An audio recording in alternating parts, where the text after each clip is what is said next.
멤버십 가입 그리고 구독, 좋아요 감사합니다. 자, 그럼 바로 시작해 볼까요? 오늘은요, 어찌 보면 전혀 상관없어 보이는 것들을 한번 이어볼 겁니다.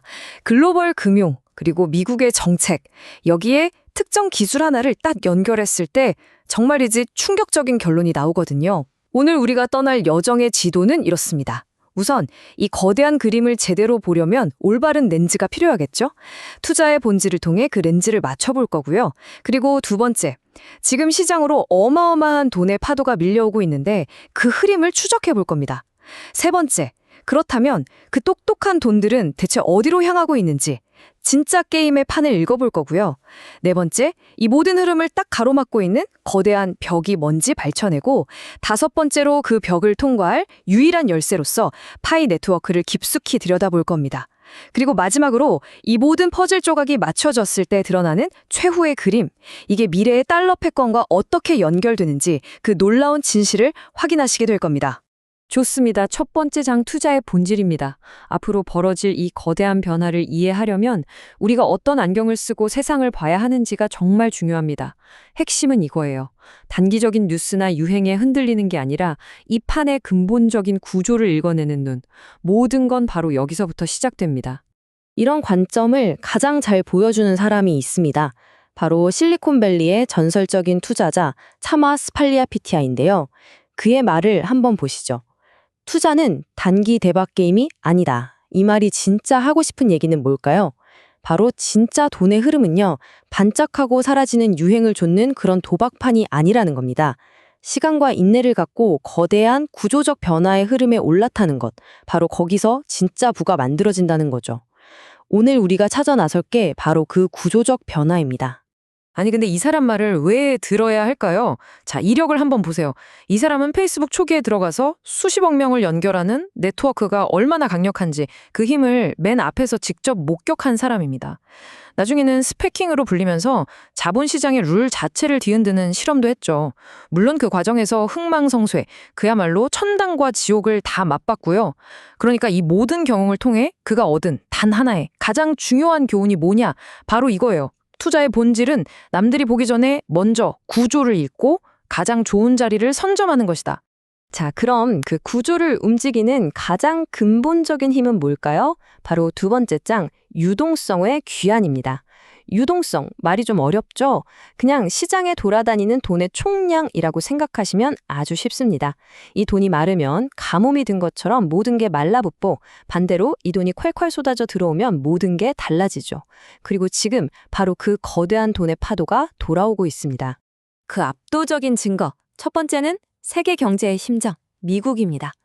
이 숫자 한번 보세요. 22.6조 달러.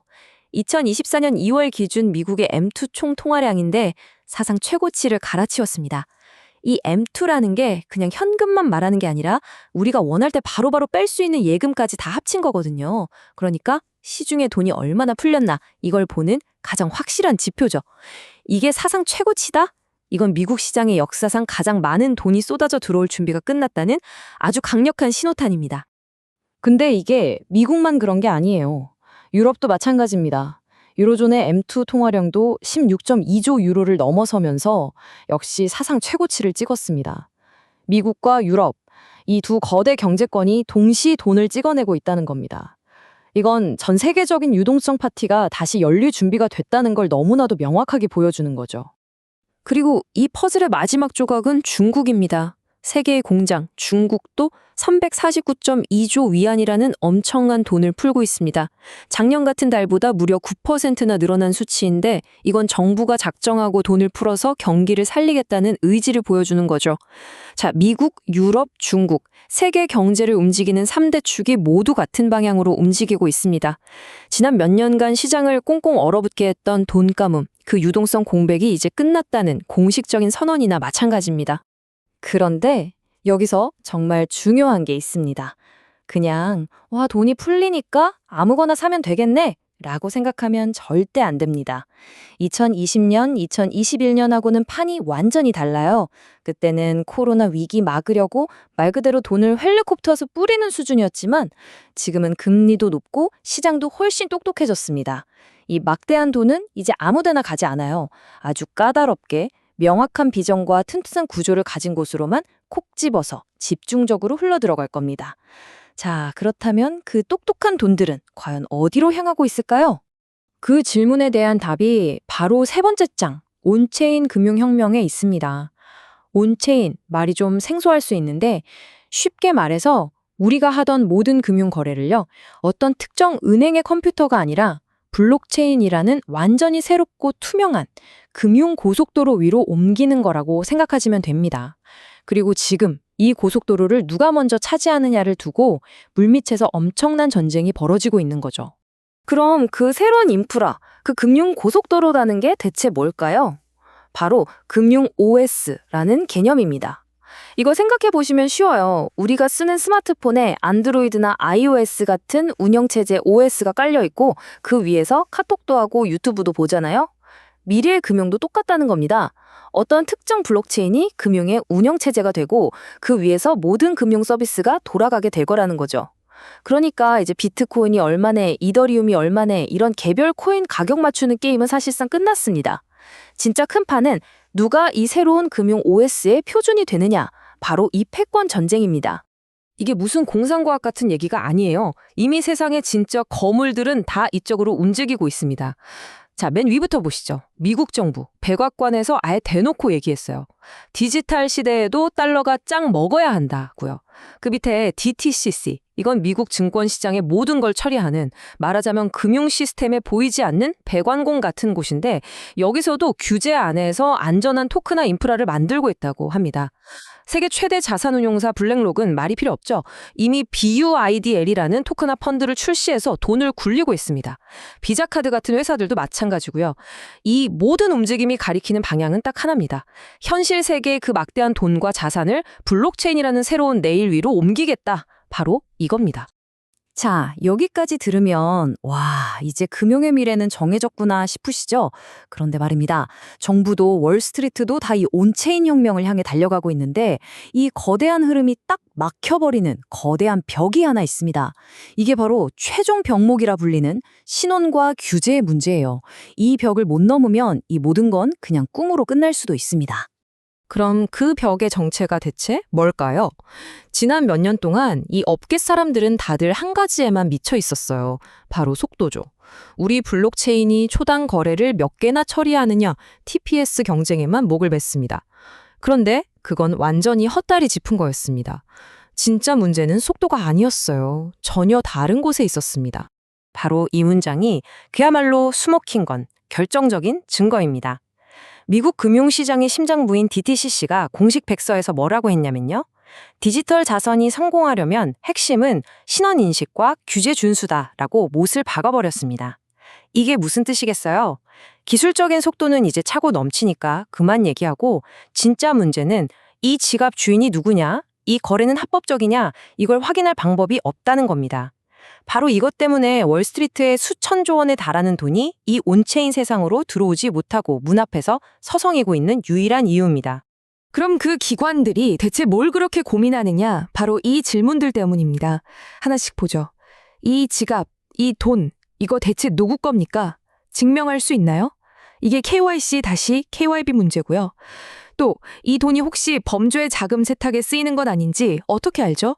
테러리스트한테 흘러들어가면 책임은 누가 집니까? 이게 AML 다시 CFT 문제고요. 우리가 제재하는 국가나 단체와 거래하는 걸 어떻게 막을 거죠? 이런 아주 기본적이고 근본적인 질문에 명확하게 네, 확인할 수 있습니다 라고 대답하지 못하면 단돈 1원도 이 새로운 세상으로 들어올 수 없는 겁니다. 자, 그럼 여기까지 오면 좀 답답하시죠? 수천조 원의 시장이 열릴 텐데 신원이라는 거대한 벽에 딱 막혀 있다니. 그런데 말입니다. 만약 이 거대한 벽을 한 번에 무너뜨릴 수 있는 마스터키가 이미 존재한다면 어떨까요? 놀랍게도 바로 이 문제를 풀기 위해 지난 몇 년간 세상의 주목을 받지 않고 조용히 하지만 거대하게 준비해온 프로젝트가 있습니다. 바로 유일한 열쇠 파이 네트워크입니다. 자, 이제부터가 이번 분석의 하이라이트입니다. 전 세계 금융이 KYC, 즉 신원 확인이라는 벽 앞에서 쩔쩔매고 있을 때 이 숫자를 한번 보십시오. 1770만 명 이상. 이게 뭘 의미하냐면요. 파이 네트워크가 이미 신원 인증을 마친 실제 살아있는 사용자를 이만큼 확보했다는 뜻입니다. 메인넷에서요. 다른 프로젝트들이 KYC 어떡하지? 이제 막 고민을 시작할 때 파이는 이미 전 세계적인 규모로 검증된 인간 네트워크를 구축해버린 겁니다. 근데 더 놀라운 건 뭔지 아세요? 파이가 이 엄청난 인프라를 자기들만 쓰려고 만든 게 아니라는 겁니다. 바로 KAAS, 서비스로서의 KYC라는 개념인데요. 이게 뭐냐면 아마존이 자기들이 쓰던 서버를 다른 회사들한테 빌려줘서 돈을 버는 아마존 웹 서비스 AWS 아시죠? 그거랑 똑같아요. 다른 기업이나 다른 블록체인, 심지어 은행 같은 전통금융기관들이 필요할 때마다 파이의 이 거대한 신원인증 시스템을 빌려 쓸 수 있게 열어주겠다는 겁니다.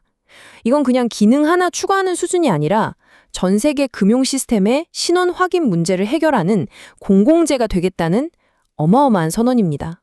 이 표를 보시면 파이가 다른 블록체인들과 얼마나 차원이 다른 게임을 하고 있는지 한눈에 보입니다. KYC 통합 방식부터 보세요. 다른 애들은 KYC를 그냥 외부에서 갖다 붙이는 옵션 정도로 생각하지만 파이는 아예 네트워크의 뼈대 자체에 이걸 심어버렸어요. KYC 안 하면 아무것도 못하게 말이죠. 사용자 규모는 이건 뭐 비교하는 게 의미가 없죠. 1770만 명. 다른 곳엔 이런 검증된 실제 사용자 집단 자체가 없습니다. 결국 이 모든 차이는 비전의 차이에서 오는 겁니다. 다른 곳들이 KYC를 개발자들이 쓰는 도구, 하나의 기능으로 볼 때 파이는 이걸 전 세계가 함께 쓰는 공공 인프라로 보고 처음부터 설계한 겁니다. 자, 이제 마지막 장입니다. 지금까지 흩어져 있던 퍼즐 조각들을 다 모았습니다. 시장으로 돌아오는 엄청난 돈의 흐름, 그 돈이 흘러갈 새로운 길인 온체인 금융, 그 길을 가로막는 신원 확인이라는 벽, 그리고 그 벽을 여는 단 하나의 열쇠까지. 이제 이 모든 조각을 맞춰서 지정학과 기술을 아우르는 최후의 그림을 한번 완성해 보겠습니다. 그리고 그 그림의 정중앙에는 달러 패권이라는 단어가 새겨져 있습니다. 이 거대한 그림의 설계도는 다른 누가 아닌 미국 정부가 직접 그렸습니다. 백악관이 공식 문서에 박아놓은 이 문장 정말 중요합니다. 달러 기반 스테이블 코인은 디지털 시대에 미국의 달러 지배력을 더 강화해야 한다. 여러분, 이건 그냥 암호화폐에 대한 의견 정도가 아니에요. 지난 수십 년간 달러가 전 세계를 지배해온 그 막강한 힘을 미래의 디지털 세상에서도 똑같이, 아니 더 강력하게 휘두르겠다는 명백한 국가 전략 선언입니다. 그리고 이 전략은 아주 명확하고 피할 수 없는 논리적 순서에 따라 진행됩니다. 이 흐름을 한번 따라가 보시죠. 첫째, 연료. 막대한 돈이 시장에 풀리면서 새로운 투자처를 찾습니다. 둘째, 차량. 미국 정부와 월가는 이 돈을 달러 기반의 온체인 자산으로 밀어넣습니다. 셋째, 병목. 그런데 이 달러 자산을 전 세계로 퍼뜨리려면 반드시 이거 사는 사람 누구냐 하는 KYC라는 벽에 부딪히게 되죠. 넷째, 문제. 여기서 문제가 터집니다. 월스트리트가 전 세계 200개가 넘는 나라 사람들 신원 확인을 일일이 다 알 수는 없잖아요. 이건 현실적으로 불가능합니다. 다섯째, 해결책. 그럼 어떻게 할까요? 간단하죠. 이미 누군가 잘 만들어 놓은 걸 그냥 빌려 쓰는 겁니다. 그리고 마지막 여섯째, 그 열쇠. 이 역할을 할 수 있도록 완벽하게 준비된 유일한 존재가 누구냐? 바로 1770만 명 이상의 KYC 사용자를 가진 파이 네트워크라는 결론에 도달하게 되는 겁니다. 자, 이 모든 논리의 흐름을 따라오고 나면 우리는 결국 이 엄청난 질문 앞에 서게 됩니다. 우리가 알던 파이 네트워크는 과연 그냥 또 하나의 암호화폐가 맞을까요? 아니면 우리는 지금까지 이 프로젝트의 본질을 완전히 180도 잘못 보고 있었던 걸까요? 만약에 말입니다. 이 프로젝트의 진짜 목적이 개인들에게 코인을 나눠주는 게 아니라 다가오는 디지털 시대에 미국의 달러 패권을 지키고 확장하기 위한 보이지 않는 최전선의 금융 인프라를 구축하는 것이었다면 여러분은 어떻게 생각하십니까? 오늘 우리가 함께 연결해본 이 점들은 우리에게 세상을 완전히 다른 시각으로 보게 만듭니다. 어쩌면 이건 단순히 가격이 오르내리는 암호화폐 시장의 이야기가 아니라 그보다 훨씬 거대한 국가 간에 보이지 않는 패권 경쟁에 대한 이야기일지도 모릅니다. 오늘 우리가 함께 맞춰본 이 새로운 렌즈를 통해 세상을 다시 한번 보시기 바랍니다. 아마 이전에는 보이지 않았던 거대한 구조의 움직임이 보이기 시작할 겁니다. 오늘 이야기는 여기까지입니다. 감사합니다.